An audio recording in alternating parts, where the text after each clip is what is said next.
Hey, welcome back to the Game Tower. It's Mike. I'm here with the designer of Borders of Kanta, Lorne Kletke.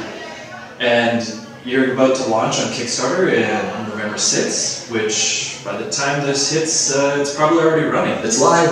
Go to Kickstarter.com and check it out. Absolutely. So Borders of Kanta is a tile-laying game. That's the main focus. It's actually, I would compare it with photosynthesis, because it is basically an abstract that has such a good theme that it hides the abstract nature of the game.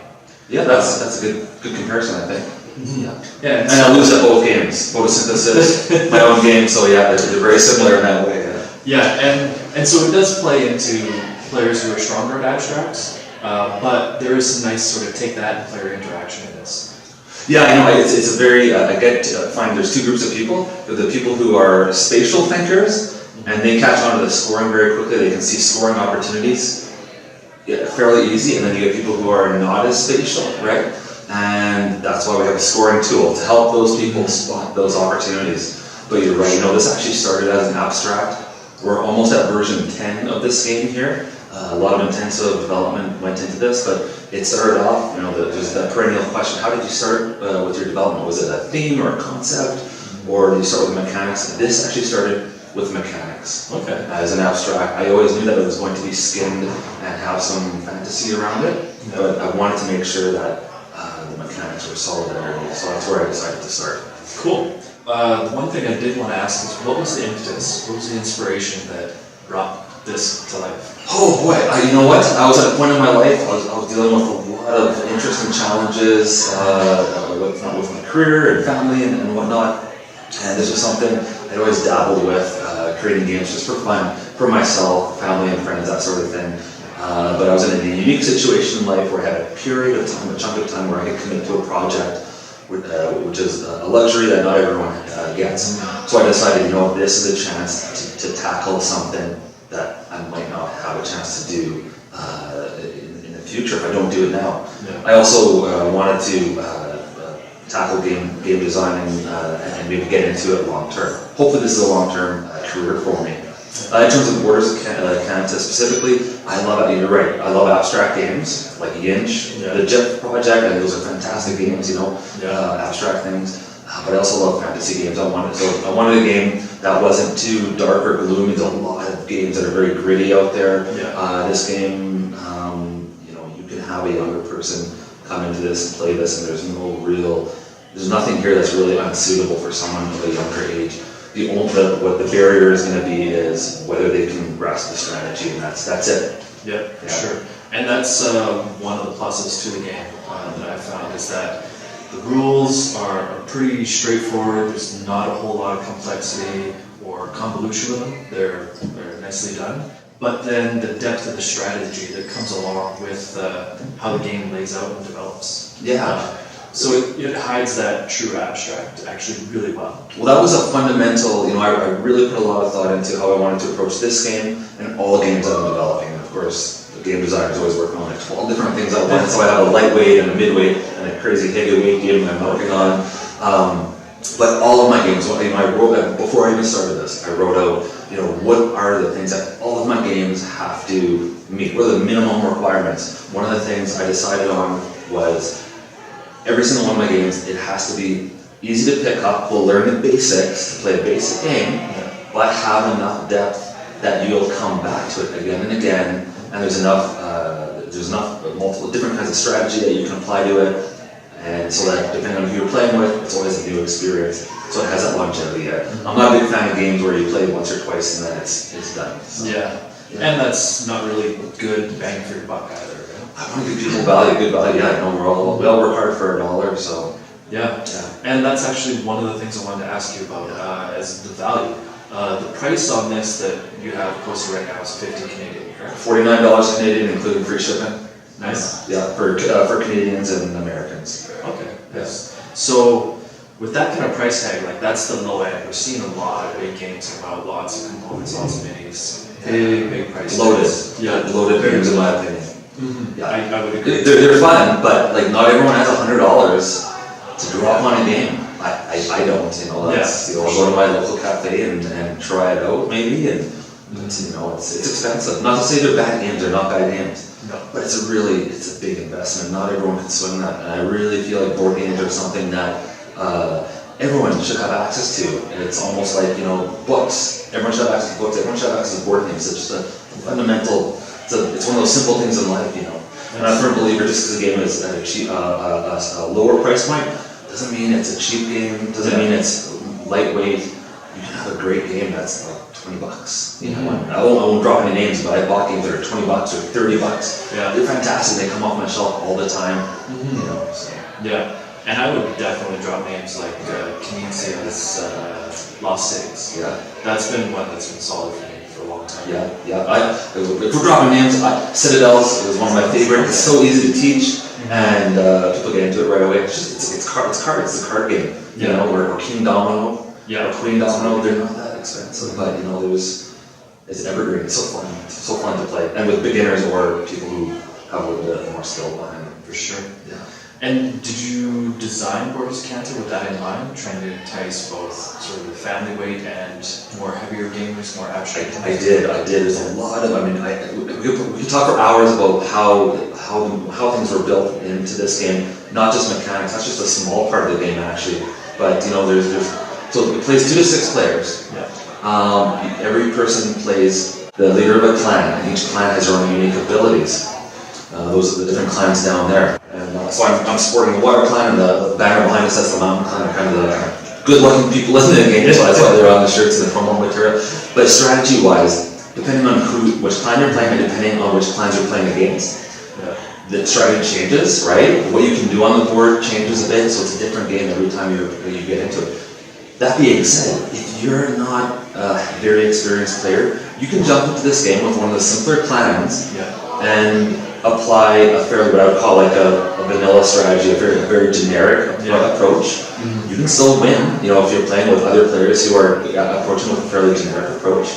Have a lot of fun with it, because there's a little bit of there's some surprises, right? These tiles that are already on the board, which are randomized in terms of the tiles here, can be randomized, but their locations are not. If that makes any sense. There's kind of the always the surprise of what am I going to get. If you're a more experienced player, you'll attack those tiles in a different way than a beginner player. So very much so, the game is meant as a gateway game / for people who enjoy midway games and have good experience with games. For sure. Yeah, and it definitely shines. Like what you were mentioning is that the board does set up very static. You're going to have the same thing, but the lakes and the plagues are all randomized.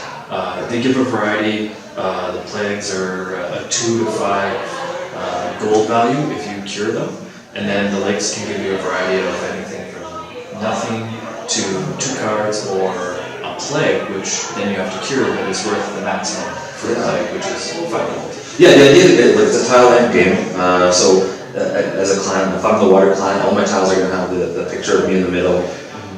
And the idea is that you're sending out your council, so each tile represents 6 of your clan members. You're sending out from the central city, so everyone starts you lay your tiles next to either the city or another tile. So if you'd played there, I'd play here like this maybe, right? The key is that there's 3 languages spoken throughout the realm. So on each tile you have up to 3 different languages representing 6 sides, 6 clan members, so up to 3 different colors represented on the sides. To claim a state, you have to be speaking the same language with any of your neighbors. So in other words, you have to match up the colors. It sounds very simple, and the game is simple to get into, but then you get into some interesting situations in terms of using those as a blocking or defense mechanism, that sort of thing. So now you've set that up, and now whoever goes here has to match up 3. You might get in a situation where you have a donut, basically, and you have to match up 6 sides. You can do it. It's done all the time. Beginner players have a much harder time to do it, but they can be quite valuable. Sorry, go ahead. If any of the languages don't match up, there are the interpreter cards that allow you to overcome that language barrier. Yeah, exactly. Yeah. So we haven't talked much about this deck, but really the tile placement is the core mechanic of the game. But and the way it scores is you're trying to build, and I'm going to throw these on without matching up any colors or worrying about it. But let's say this happened. This looks like a 2-player game happening. The Mountain Clan has 2 states, and the Water Clan has 4 states. Even if there are other players, this might happen. You're looking to create rings of 6 like this. Again, pretty simple of a concept, but it gets interesting as you start building up the board with tiles. And how it scores is it's diminishing return. So the first state that you claim is worth 3 gold. The second state is only worth 2 gold, and each state thereafter is worth 1 gold. So in a situation here, now 1 is 3 plus 2 is 5, and the other is 3 plus 2 plus 1 plus 1 is 7, right? And that's within a circle. So as I haven't mentioned it yet, but as I will in my review, the game is an abstract that's based upon pattern building. And so the patterns are this 6-hex circle. And that's one of the beautiful things about it is that you do score diminishing returns, but sometimes it's actually worth more to get into that circle because you'll score other circles with that tile, or because you're actually locking other players out from even being in that circle. Yeah, which can be very beneficial. Yeah, so for instance, the city tile, it's always important that I remind beginners that because all the leaders are there, it's considered to be an occupied state. In other words, kind of like that, it's a free state, no one can land on there, but it contributes towards a completed ring. So let's say this is what the board looked like. It was somewhat artificial. Even though if I'm the water clan, I'm only going to get 1 gold right now for placing this, because it's my 4th state in there. I know that stuff gets built out around the city. It just happens because it's easy, it's already part of you're at 1/6 of the way to work to a ring. So this is almost certainly going to be part of additional rings later on. Yeah. So it's not scoring me much right now, but I know it's probably going to be worth more later on. Whereas, if this was the last spot open in the ring, I might not go there because that's already a little bit further over. It's only a 3-player game. The action might start moving over this way. We might actually not even move that far out on the board, so I might be a little bit reticent to go there. Mm-hmm. Yeah, it's got a good push-pull. And going back to the board layout, one of the things that adds a lot of variability is the fact that games will sort of flow in a direction on the map. I found they either go down here, more up here, but they can kind of flow in any direction, but that's what gives you the variability and the longevity with the number of clans that you have that can be added to the game and played with, up to 6. And just that sort of random chaos of each player's individual decisions sort of amalgamating to this whole number of clans that you have that can be added to the game and played with, up to 6.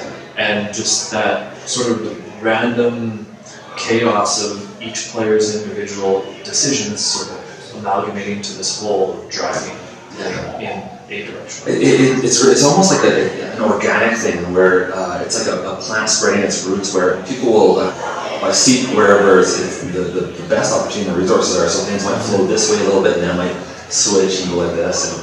And if you fast forward through a game, you'll see some interesting. It almost looks like kind of a plant kind of seeking the best. Where's this patch of sunlight kind of thing? It's really neat to watch.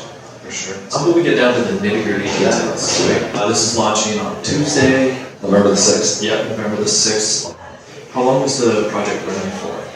The campaign on Kickstarter is running for 30 days. Yeah. It's my first Kickstarter, so there's a couple reasons why I did what I did. First of all, people aren't going to be jumping on it right away. They're going to be kind of hang back and see how other people, interact with that. So I made sure I had a strong video that really introduced thematics. I have a playthrough so people can actually see it in action and see if that's something they would like. At the beginning of the playthrough, I have a quick introduction with the full, how do you earn cards, how does everything work, that sort of thing, some basic strategy. Mm-hmm. So everyone can check that out. Also, the price point was huge. The value of the game, it's kind of like, Avis, we try harder because they're number 2 kind of thing. It's that sort of thing. I know that there's established game companies out there that you can charge a premium that I can't afford for my game. So I'm coming in aggressively on that price point. For $49, you're going to be getting a high quality component game that plays really well, it's been solidly tested. And we have some exciting stretch goals as well, so hopefully we reach them. But even if we don't hit any stretch goals, which I think we will, but even if we don't hit any, you are guaranteed of getting a game with quality components. So I noticed in the prototype that you do have linen finished cards. Linen finished cards going to be part of the base price? Base price, yes. So it's not even a stretch goal. Yeah, it's kind of funny when people make linen a stretch goal. If you've actually ever got a game quote from a manufacturer, it doesn't really it's not much of a cost. Oh. One of my first stretch goals is, so right now we see eight clans here. 2 of those are actually early stretch goals, very, very low stretch goals. The reason being because each clan comes with its own tile set. Yeah. So what's going to jack up the price is, or the cost to build it, is the number of punch boards that I have to add in. It adds a lot of weight to the game, as well as laying out stuff. So it's been thoroughly tested with them. And I fully expect the game to ship with 8 clans, but it was, I came in with a very aggressive, not only price point for the game, but a campaign goal. It's very, very low. Not crazy low, but low enough to ensure that I get funded. Then I had to build 2 of those clan characters that have to be a stretch goal. Very attainable, but it's that kind of thing, because I want, the base game has to be really quality. I've gotten Kickstarter games, I'm sure you have too, where you get it and it's like, this is the flimsiest board and everything's like super cheapo, Yeah. It's a little disappointing, right? I don't want anyone to have that experience with this game. For sure. The cardstock of the tiles. Yeah. This is the stock that's going to come with it. No, I think this is a 2 mil punch board, and I'm getting quotes on a 2.5 mil. Okay. And the stretch goal is at 3 mil. The thing is, again, because you are lifting these up and sometimes placing them next to like other tiles, it's nice to have a bit of a grip on them. Yeah. And these, I don't know about you, but I'm a guy with big sausage fingers. Yeah. It's kind of hard to grab stuff. So on the prototype, again, there's little things like all the money. There's 3 different denominations and they're all the same size. Well, in a finished game, the coins will be 3 different sizes, so easy to sort them and to tell the difference. Things like that. There's little things. Very technical. I won't get into here on the video, but kind of a OCD thing, perfectionist. So I'm looking at every little thing to make sure the game there's no friction points for the player. It's easy to pick up the pieces, to sort the game, to put it away, to set up all that stuff. Excellent. I think that's about it for the interview. Awesome. Yeah. I'm looking forward to seeing the review. Yeah, for sure. Borders of Kanta. Come to Kickstarter November 6th.